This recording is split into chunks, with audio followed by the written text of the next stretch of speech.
परमपिता परमात्मा के मूल ज्ञान का प्रचार होने जा रहा है।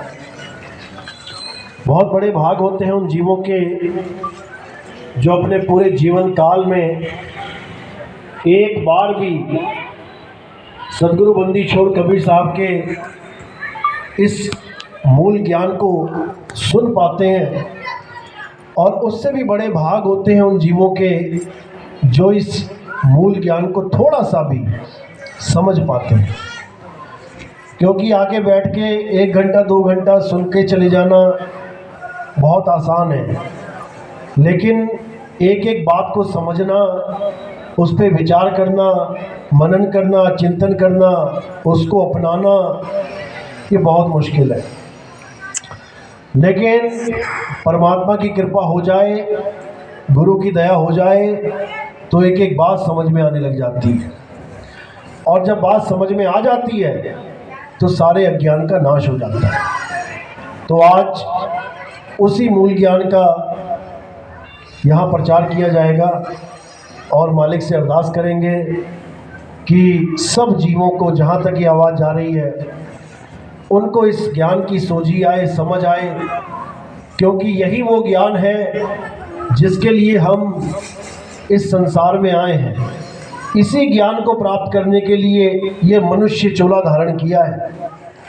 किसी से पूछोगे कि शरीर धारण करके आए हो तुम संसार में, इंसान का शरीर धारण करके आए हो, क्या कारण है? क्यों तुम्हें कुत्ता बिल्ली हाथी घोड़ा बकरा नहीं बना दिया गया, इंसान का चोला दिया गया? कारण क्या है? कोई कारण नहीं बता पाएगा। कारण इसलिए नहीं बता पाएगा क्योंकि उसे पता ही नहीं है कि हम इस दुनिया में आए हैं तो करने क्या आए हैं। कोई कहेगा मंदिर जाने के लिए, कोई कहेगा मस्जिद जाने के लिए, नमाज पढ़ने के लिए, कोई कहेगा गुरुद्वारे जाने के लिए, चर्च जाने के लिए, लेकिन ये कारण नहीं है। तो आज इस कारण को जानेंगे कि हमें इंसान चोला मिला तो मिला क्यों।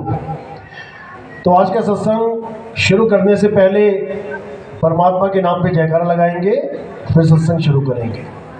बोलिए परमपिता परमात्मा की जय, सदगुरु बंदी छोड़ कबीर साहिब की जय, सभी संतों की जय, सभी भक्तों की जय, गांव नगर बस्ती की जय, आज के आनंद की जय, सकल हंस को बंदगी साहिब बंदगी। तो कबीर साहब समझा रहे हैं कि मानुष जन्म अनमोल है, ये मिले न बारंबार, और तरुवर जो पत्ता गिरे और बाहर न लागे डार। यानी ये जो इंसान जन्म आपको मिला है ये बहुत दुर्लभ है। इसको इतना आसान मत समझ लेना कि ये इंसान जन्म बार बार मिल जाता है। ये बार बार नहीं मिलता भाई। कब मिलता है ये? एक बार अगर खत्म हो जाए, जैसे किसी के पिताजी एक्सपायर हो जाए, दादाजी एक्सपायर हो जाए, माँ एक्सपायर हो गई, भाई बहन चला गया, अब दोबारा कब बनेगा वो इंसान? तुम सोच भी नहीं सकते कितना समय लग जाएगा। 184 भुगत के पौ पे अटके आए, अब की पासा ना पड़ा तो फिर 84 जाए। 84 लाख योनियों को भोगने के बाद एक बार इंसान का जन्म मिलता है, और अगर वो भी निकल गया बिना ये जाने कि हम करने क्या आए इस दुनिया में, तो समझ लो फिर 84 चले गए। फिर वही सांप बिच्छू केकड़े नेवले देख लो कितने घूम रहे हैं। उनसे पूछो भाई तो क्या करने आया इस दुनिया में? सांप क्या करने आया दुनिया में? लोगों को डंक मारने आया है, काटने आया है। चूहा क्या करने आया? तुम्हारे कपड़े कुतरने आया है। कुत्ता क्या करने आया? गलियों में भौंकने आया है। उनका तो समझ में आता है कि कुछ ना कुछ करना ही पड़ेगा, बेचारों को जीवन ही बिताना है, खाना पीना, बच्चे पैदा करना, मर जाना, उनकी तो बात समझ में आती है। लेकिन तुम क्या करने आए हो? तुम भी जानवरों की तरह आए, पैदा हो गए, खाया पिया, बच्चे पैदा किए, मर गए। फिर तुम में और जानवर में फर्क क्या है? क्या फर्क है? बस इतना फर्क है कि तुमने पक्के मकान बना लिए, वो बेचारे घोंसले में रहते हैं या किसी गुफा में रहते हैं, या तुम्हारे मकान में ही कोई छेद वेद हो जाए वहां पे रहने लग जाते हैं कीड़े मकोड़े बन के, या तुम्हारे गद्दों के नीचे खटमल बन के रहने लग जाते हैं, यही फर्क है, इससे ज्यादा क्या है।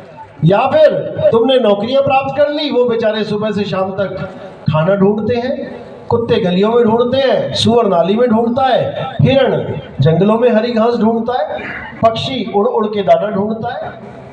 काम एक ही कर रहे हो, नौकरी करके भी खाना खा रहे हो और वो दुनिया में घूम के खाना खा रहे हैं, एक ही काम हो रहा है। और क्या करने आए हो?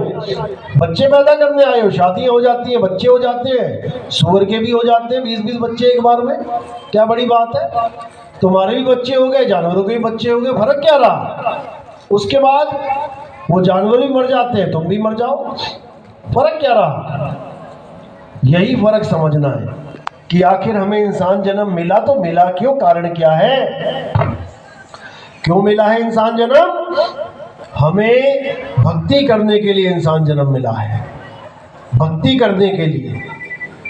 अब कई लोग कहते हैं हम तो भक्ति कर ही रहे हैं। भाई कौन सी भक्ति कर रहे हो? मंदिर जाते हैं, मस्जिद जाते हैं, गुरुद्वारे जाते हैं, चर्च जाते हैं, हवन करते हैं, यज्ञ करते हैं, पूजा पाठ करते हैं, आरतियां गाते हैं, तीर्थों में जाते हैं, नदियों में नहाते हैं, ये भक्ति तो है। ये भक्ति नहीं है भाई, किसी गलत फहमी में रह जाओ, ये भक्ति नहीं है। ये क्या है? ये कर्म कांड है, ये तुम कर्म कर रहे हो।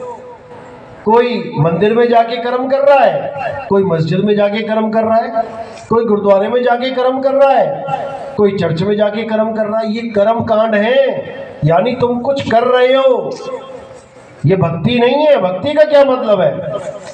कहते भग से भागे भगत कहावे और जग से भागे साधु, भागे और जग दोनों से भागे ताकर नाम अगाधु। तो ये भक्ति की परिभाषा है, भग से भागे भगत कहावे। भक्ति का मतलब ये नहीं कि तुम मंदिर मस्जिद गुरुद्वारे चले जाओ भक्ति हो गई। भक्ति का मतलब है कि तुम दोबारा भग में ना आओ, यानी दोबारा गर्भ में ना आओ, उसका इंतजाम करो। भग से भागे भगत कहावे और जग से भागे साधु, भागे और जग दोनों से भागे ताकर नाम अगाधु। यानी साधु होना यानी जग से भाग जाना, तो साधु हो जाते हैं। लेकिन यहाँ पे भग और जग दोनों से भागे, यानी रहना संसार में ही है, घर बार छोड़ के नहीं भाग जाना है, लेकिन उसमें रहते हुए भी उन दोनों से अलग रहना है। यानी कमल की तरह कीचड़ में रहते हुए भी कीचड़ से अलग रहना है। मुर्गाबी की तरह रहना जल में ही है, लेकिन जब उड़ना है तो सूखे परों से उड़ के अपने घर वापस चले जाना है। तो साहिब यही समझा रहे हैं कि जैसे घड़ी की सुई देखी आपने, 1 2 3 4 5 बजते बजते जब 12 बज जाते हैं, 12 के बाद फिर वही सुई कहाँ पे आ जाती है? 1 पे। यानी 1,84 भुगतने के बाद आखिरी जो डंडी है वो एक इंसान की है। मानो एक सीढ़ी पे चढ़ रहे हो, आखिरी पौड़ी इंसान जन्म है, और जैसे ही वहां से गिरे तो समझो कि बिल्कुल नीचे आके गिरोगे, जीरो से स्टार्ट करना पड़ेगा। तो ये जन्म केवल और केवल भक्ति के लिए मिला है। अब भक्ति क्या है इसको समझना है। कोई कह रहा है मंदिर जाना भक्ति है, कोई कह रहा है मस्जिद जाना भक्ति है, कोई कह रहा है गुरुद्वारे, कोई कह रहा है चर्च जाना भक्ति है। तो साहिब क्या कह रहे हैं? साहिब कह रहे हैं मोको कहां ढूंढे रे बंदे, मैं तो तेरे पास में, ना मंदिर में, ना मस्जिद में, ना काबे कैलाश में, ना मैं जप में, ना मैं तप में, ना एकांत निवास में, खोजी होए तुरंत मिल जाऊं एक पल की तलाश में। और कहे कबीर सुनो भाई साधो, मैं तो हूं विश्वास में। यहां पे साहिब ने पूरा खुलासा कर दिया। मोको कहां ढूंढे रे बंदे, मैं तो तेरे पास में, यानी परमात्मा कहां है? हमारे बिल्कुल पास है, वो हमसे दूर नहीं है, लेकिन हमें मिल नहीं रहा। क्यों? हम सही जगह खोज नहीं रहे। जैसे कह रहे कस्तूरी कुंडल बसे, मरग ढूंढे वन माही, और ऐसे रमता राम है ये दुनिया जाने नाही। यानी हिरण के नाभि में कस्तूरी है, लेकिन उसे पता ही नहीं है कि मेरी नाभि में कस्तूरी है, और वो खुशबू सूंघता सूंघता पूरे वन में भटक रहा है, और भटकता भटकता एक दिन मर जाएगा। उसे वो चीज मिल ही नहीं पाएगी जिसके लिए वो खोज रहा है। तो साहिब समझा रहे हैं कि तुम्हारा परमात्मा कहाँ है, कहाँ ढूंढना है। कह रहे ज्यों तिल माही तेल है, और ज्यों चकमक में आग, तेरा साईं तुझ में है, जाग सके तो जाग। कह रहे तिल, अगर तेल को बाहर ढूंढने लग जाए, गलियों में ढूंढने लग जाए, तो वो नहीं मिलेगा। कहाँ मिलेगा? तिल का तेल तिल में ही है। ऐसे ही चकमक पत्थर की आग, पत्थर तुम यहाँ टकराओ और सोचो कि आग 2 किलोमीटर दूर प्रकट होगी, तो नहीं होगी। जहाँ पत्थर है वहीं पे आग है, बस तुमने सही ठिकाना खोजना है। तो साहिब कह रहे हैं कि जब तक तुम्हें सही ठिकाना नहीं मिल गया, तुम वस्तु को प्राप्त नहीं कर सकते। तो वस्तु कहाँ मिलेगी? अपने निज ठिकाने पे मिलेगी। वो कौन बताएगा? उसके लिए भेदी गुरु की ड्यूटी लगा रखी है साहिब ने। कहते वस्तु कहीं और ढूंढे कहीं, और कैसे लागे हाथ, गुप्त वस्तु तब मिले, भेदी लीजे साथ, भेदी लीना साथ में, और दीनी वस्तु लखाए, कोटि जन्म का पंथ था, पल में पहुंचा जाए। कहते कहीं जाने की जरूरत नहीं है भाई। तुम्हारा राम, तुम्हारा अल्लाह, तुम्हारा वाहिगुरु, तुम्हारा गॉड तुम्हारी आत्मा में वास करता है, लेकिन तुम आत्मा को नहीं खोज पा रहे हो, और बाहर ईंट पत्थरों की दीवारों में भगवान को खोज रहे हो। इसलिए साहिब ने समझाया, जब लगना चीनोगे आत्म, तब लगना मिली है परमात्म। यानी जब तक तुम अपनी आत्मा को नहीं खोजोगे, भूल जाना कि तुम्हें परमात्मा मिलेगा। यानी जब तक तुम दूध में नहीं खोजोगे, भूल जाना कि तुम्हें घी मिलेगा। क्यों? घी दूध में ही वास करता है, घी दूध से पर नहीं है।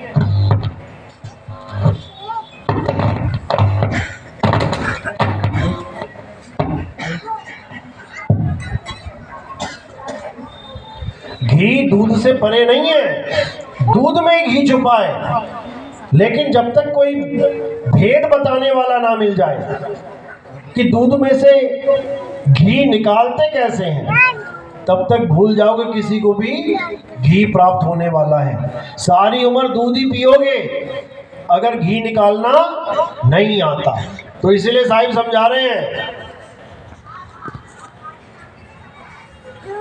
कि तुम्हारे पास दूध पहले से ही है, दूध में घी भी है, लेकिन तुम्हें निकालना नहीं आता, इसलिए तुम सारी उम्र घी से वंचित रह जाओगे। तो क्या करना पड़ेगा? एक भेदी गुरु, यानी सही विधि बताने वाला गुरु जब तुम्हारे जीवन में आएगा, तब तुम्हें सही विधि बताएगा पूजा करने की, कि कैसे पूजा करते हैं। परमात्मा को प्राप्त करना है तो कैसे करना है, तब वो तुम्हें आत्मा का ज्ञान देगा, आत्म ज्ञान देगा, और उस आत्म ज्ञान को प्राप्त करके आप परमात्मा को प्राप्त कर पाएंगे। यही गीता का सार है। गीता में यही सार है कि किसकी पूजा करनी है, कैसे करनी है, बता रखा है, लेकिन लोग समझ नहीं पा रहे। इसीलिए नाना प्रकार के पंथों का जागरण हो गया। एक कृष्ण जी के नाम पे हजारों पंथ चले हुए हैं। कोई कुछ बता रहा है, कोई कुछ बता रहा है। कोई कह रहा है नाचो गाओ, कोई कह रहा है हरे कृष्णा जपो, कोई कह रहा राधे राधे जपो, कोई कह रहा है ओम नमो भगवते वासुदेवाय जपो, कोई कुछ कोई कुछ कोई कुछ, जबकि ज्ञान एक ही है गीता का। ये खुद ही एक नहीं हो पा रहे हैं। गीता का ज्ञान क्या कहता है? अगर उसको समझ लो सारे एक हो जाएंगे। बिल्कुल एक ही लाइन में सारा खेल खत्म है। अध्याय 3 17वां श्लोक, हे अर्जुन, जो अपनी आत्मा में रमण करते हैं, जो अपनी आत्मा में तृप्त हैं, जो अपनी आत्मा में संतुष्ट हैं, उनके लिए कोई धार्मिक कर्म कर्तव्य लागू नहीं होता।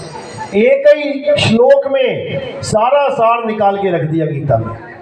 अब इस श्लोक को कोई नहीं पढ़ रहा, कोई नहीं समझा रहा। क्यों? क्योंकि जिस ज्ञान की वहां पे बात हो रही है वो ज्ञान उनके पास है ही नहीं। अगर ये ज्ञान होता तो किसी भी प्रकार के नाना प्रकार के पंथ को चलाने की जरूरत ही ना पड़ती। केवल एक आत्मज्ञानी सारे संसार के लिए पर्याप्त है, क्योंकि उस श्लोक में बताया ही यही जा रहा है।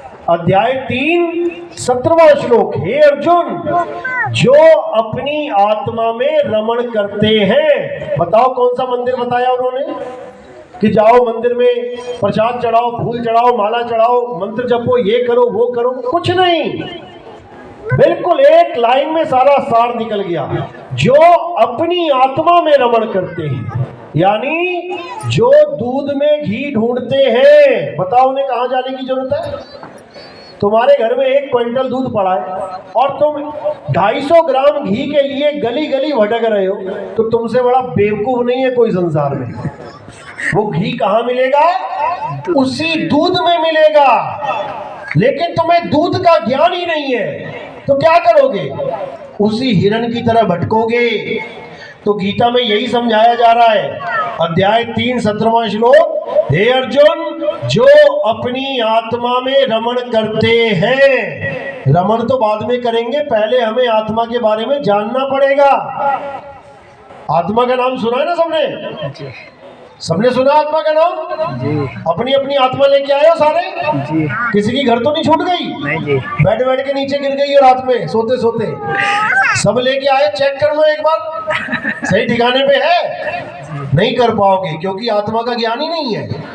अगर आत्मा का ज्ञान होता तो तुम्हें पता होता, हाँ मैं लेके आया हूं, हाँ है। तुम्हें पता होता आत्मा कैसी होती है, लंबी छोटी मोटी गोल मटोल लाल काली पीली गरम ठंड, कैसी होती है आत्मा? एक को भी नहीं समझ में आएगा कि आत्मा कैसी होती है। और रहती कितनी देर है आपके साथ? कितनी देर रहती है आत्मा आपके साथ? 24 घंटे। बिना आत्मा के तुम उंगली नहीं हिला सकते, बिना आत्मा के तुम मंदिर नहीं जा सकते, बिना आत्मा के तुम मस्जिद गुरुद्वारे चर्च नहीं जा सकते, बिना आत्मा के तुम किसी भगवान का नाम नहीं ले सकते, बिना आत्मा के तुम अपना नाम नहीं बता सकते, तुम बिना आत्मा के अपने पिता को अपनी माँ को माँ पिता नहीं कह सकते, तुम बिना आत्मा के सांस नहीं ले सकते। 24 घंटे वो आत्मा तुम्हारे साथ है, लेकिन तुम्हें आत्मा का ज्ञान ही नहीं है। इसीलिए कृष्ण जी समझा रहे हैं, हे अर्जुन, जो अपनी आत्मा में रमण करते हैं, जो अपनी आत्मा में तृप्त है। तृप्त का क्या मतलब होता है? तृप्त का मतलब होता है यानी जिसे और कुछ नहीं चाहिए, तृप्त हो गया है। यानी अब उसे कोई मंदिर नहीं चाहिए, कोई मस्जिद नहीं चाहिए, कोई गुरुद्वारा नहीं चाहिए, कोई चर्च नहीं चाहिए, कोई नाम नहीं चाहिए, कोई प्रसाद नहीं चाहिए, कुछ नहीं चाहिए। उसे केवल एक ही चीज चाहिए, आत्मा का ज्ञान। तो यही समझा रहे हैं, हे अर्जुन, जो अपनी आत्मा में रमण करते हैं, जो अपनी आत्मा में तृप्त है, जो अपनी आत्मा में संतुष्ट है, उनके लिए कोई धार्मिक कर्म कर्तव्य लागू ही नहीं होता। यानी वो सारी उम्र एक बार भी मंदिर ना जाए। आत्मज्ञानी गुरु मिल गया, दीक्षा ले ली, उसके बाद एक बार भी मंदिर ना जाए, एक बार भी व्रत ना करे, एक बार भी पूजा पाठ ना करे, एक बार भी भगवान का नाम ना ले, वो तब भी दुनिया का सबसे बड़ा धार्मिक इंसान कहलाएगा। क्यों? क्योंकि उसने उस चीज को प्राप्त कर लिया है जिस चीज की महिमा भगवान कृष्ण जी गा रहे हैं। सोचो, जिसकी महिमा कृष्ण जी गा रहे हैं, हमने उसको छोड़ दिया और कृष्ण जी की मूर्तियों को पूज लिया। बताओ, कृष्ण जी कह रहे हैं, हे अर्जुन, उसकी पूजा कर जिसको कोई शस्त्र काट नहीं सकता, अग्नि जला नहीं सकती, वायु सुखा नहीं सकती, जल भिगो नहीं सकता। कौन है वो? आत्मदेव है। नैनम छिन्नन्ति शस्त्राणि नैनम दहति पावका न चैनम क्रोधम तापे ना शोषयति मारुता। उसकी पूजा कर जिसको मारने में कोई सक्षम नहीं है। और हम किसकी पूजा करने लग गए? जिनके पैर में तीर लग गया, शस्त्र ने छू लिया, छेद कर दिया पैर में, किसकी पूजा करने लग गए? शरीर की। और कृष्ण जी क्या समझा रहे हैं? किसकी पूजा करनी है? आत्मदेव की। हे अर्जुन, तू, मैं और ये राजा महाराजा जितने भी तुम्हें दिखाई दे रहे हैं, ये वैसे नहीं है जैसे हमें दिख रहे हैं। हमें तो केवल इनके शरीर दिख रहे हैं, वो शरीर नहीं है। हम और तुम शरीर नहीं है। शरीर तो इस आत्मा के कपड़े हैं। कपड़ों के फट जाने पर भी इस आत्मा का कुछ नहीं बिगड़ सकता। यानी शरीर के मारे जाने पर भी ये आत्मा कभी नहीं मरती है। अर्जुन, आत्म ज्ञानी बनो। और कैसे बनेंगे? मंदिर जाके पत्थरों को पूज के आत्मज्ञानी बनेंगे? कभी नहीं। उसके लिए क्या बोला गीता में? अध्याय 4 34वां श्लोक पढ़ो एक बार अच्छे से। क्या लिखा उसमें? हे अर्जुन, जो आत्मा का ज्ञान मैं तुम्हें समझा रहा हूं, इस ज्ञान को प्राप्त करने के लिए तुम ऐसे तत्वदर्शी संत की शरण में जाओ जिसने आत्मा का ज्ञान प्राप्त कर लिया है, जिसने आत्मा को जान लिया है कि आत्मा का स्वरूप क्या है। केवल वही तुम्हें तुम्हारी आत्मा का स्वरूप बता सकता है। बाकी जितने भी हैं ये तुम्हें केवल पत्थर ही पुजवा सकते हैं, शरीरों की पूजा करवा सकते हैं, मंत्र तंत्र जंत्र जपवा सकते हैं। ये तुम्हें सत्य का ज्ञान नहीं दे सकते। क्यों? क्योंकि इन्हें सत्य का ज्ञान पता ही नहीं है। अब सत्य क्या है?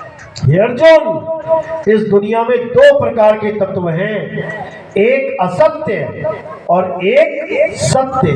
असत्य क्या है?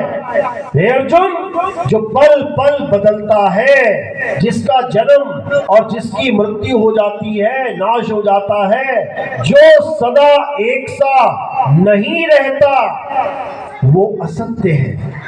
क्या आ गया सत्य में?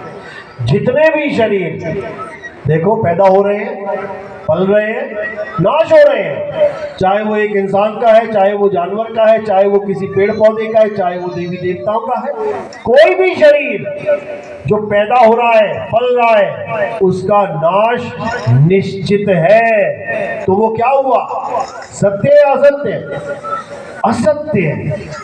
कोई भी शरीर जिसको अस्त्र काट सकता है, अग्नि जला सकती है, वायु सुखा सकती है, जल भिगो सकता है, सत्य है या असत्य है? असत्य है। जितने भी शरीर हैं ये सब असत्य है। पीपल का पेड़ लगाओ, बीज निकलेगा, एक दिन क्या होगा? सूखेगा, गिर जाएगा। सत्य है कि असत्य है? असत्य है। तुलसी का पेड़ लगा लो, छोटा सा पेड़ लगाया, बीज से बड़ा हुआ, पल पल बदला, आखिर में जाके सूख के गिर गया। सत्य है कि असत्य है? असत्य है। अब सांप, चूहा, गाय, जितने भी पूजे जा रहे हैं जानवर, पैदा होते हैं, पलते हैं, मर जाते हैं। सत्य है कि असत्य है? असत्य है। यानी असत्य की पूजा सारे संसार में हो रही है, लेकिन सत्य को कोई जानता तक नहीं है। जबकि 24 घंटे सत्य तुम्हारे साथ है। बिना सत्य के यानी बिना आत्मा के क्या तुम पीपल पूज सकते हो? तुम थाली लेके जा रहे हो पीपल पूजने, रास्ते में आत्मा ने शरीर छोड़ दिया तो तुम पहुंच जाओगे पीपल तक? कभी नहीं पहुंच पाओगे। तुम मस्जिद जा रहे हो, रास्ते में शरीर छोड़ दिया आत्मा ने, वहीं गिरे मिलोगे, 4 लोग उठा के ले जाएंगे तुम्हें, मस्जिद में नहीं ले जाएंगे, कहाँ ले जाएंगे? शमशान घाट ले जाएंगे। समझ लो, इस आत्मा की वजह से तुम मंदिर जा रहे हो, मस्जिद जा रहे हो, गुरुद्वारे जा रहे हो, चर्च जा रहे हो, सबकी पूजा कर रहे हो, लेकिन जिसकी वजह से तुम पूजा कर पा रहे हो असत्य की, तुम उसी को नहीं जान रहे हो। तो असत्य क्या है? जो बनता है, बिगड़ता है, नाश हो जाता है, वो असत्य है। उसी में ये मंत्र भी आ जाते हैं। जितने भी मंत्र, जितने भी नाम इस मुंह से पैदा हो रहे हैं, कहां से नाम पैदा होते हैं? सारे संसार के जितने भी नाम हैं कहां से पैदा होते हैं? मुंह से, होठ कंठ जीभ से, और नाश यही हो जाते हैं, खात्मा यही हो जाता है। जैसे कोई भी नाम लिया, जैसे कबीरपंथी है तो कबीर का नाम लिया, देखो कहां से शुरू हो रहा है, कहां खत्म हो रहा है? मुंह से शुरू हो रहा है। कहां से शुरू हो रहा है? कबीर, खत्म हो गया। अब जो चीज पैदा हो रही है और खत्म हो रही है वो असत्य है। इसी प्रकार कोई भी दुनिया का नाम है, मुंह से लेके देखो, जैसे ही लोगे वैसे ही खत्म हो जाएगा, असत्य है। कोई भी चीज जो खत्म हो जा रही है असत्य है, लेकिन एक जो सत्य है वो कभी खत्म नहीं होता, उसका कभी जन्म नहीं होता, उसकी कभी मृत्यु नहीं होती, और वो क्या है? आत्मा ही सत्य है। हे अर्जुन, ये आत्मा ही सत्य है। सारे ब्रह्मांड को, सारी सृष्टि को चलाने वाली, ताकत देने वाली ये आत्मा ही है। बिना आत्मा के पत्ता तक नहीं हिल सकता। यानी बिना आत्मा के कोई भी इस दुनिया में हिलडुल नहीं सकता, चल नहीं सकता, खा नहीं सकता, पी नहीं सकता, क्योंकि आत्मा के सिवा सब जड़ प्रकृति है, माया है। इसीलिए कृष्ण जी ने आत्मा का ज्ञान समझाया, लेकिन हम समझ नहीं पाए और क्या करने लग गए? जो हमें आत्मा के बारे में बता रहा है हम उसी की पूजा करने लग गए। बस दिक्कत ये है, यानी हम शरीर की पूजा करने लग गए। जिन्होंने हमें आत्मा के बारे में ज्ञान समझाने की कोशिश करी, हमने उसी को शरीर मान लिया। जबकि कृष्ण जी बार बार ये समझा रहे हैं कि हे अर्जुन, मैं शरीर नहीं हूं, मैं ये इंसान की देह नहीं हूं, ये तो मैंने केवल धर्म की स्थापना के लिए धारण की है। ये कपड़े हैं मेरे, ये मेरा स्वरूप नहीं है। इन कपड़ों को कृष्ण मत समझ लेना, कृष्ण तो आत्मा है, अविनाशी है। जैसे मैंने और भी रूप धारण किए, पहला अवतार धारण किया, कौन सा रूप लिया? मछली का। तो कहीं गलती से ये मत समझने लग जाना कि मैं मछली हूं। मैंने दूसरा अवतार धारण किया कछुए का, ये मत समझने लग जाना कि मैं कछुआ हूं। तीसरा धारण किया वराह अवतार, ये मत सोचने लग जाना कि मैं वराह यानी जंगली सुअर का अवतार लेके वही हूं। चौथा अवतार लिया नरसिंह अवतार, ये मत समझने लग जाना कि मैं आधा आदमी आधा जानवर नरसिंह अवतार हूं। यानी मैंने कई अवतार लिए धर्म की स्थापना के लिए, लेकिन मुझे वो मत समझने लग जाना जो मैं दिखाई दे रहा हूं। ये सब मेरे द्वारा धारण किए हुए शरीर हैं, मैं शरीर नहीं हूं। जैसे आप 7 दिनों में 7 अलग अलग प्रकार के 7 अलग अलग रंग के कपड़े धारण करते हो।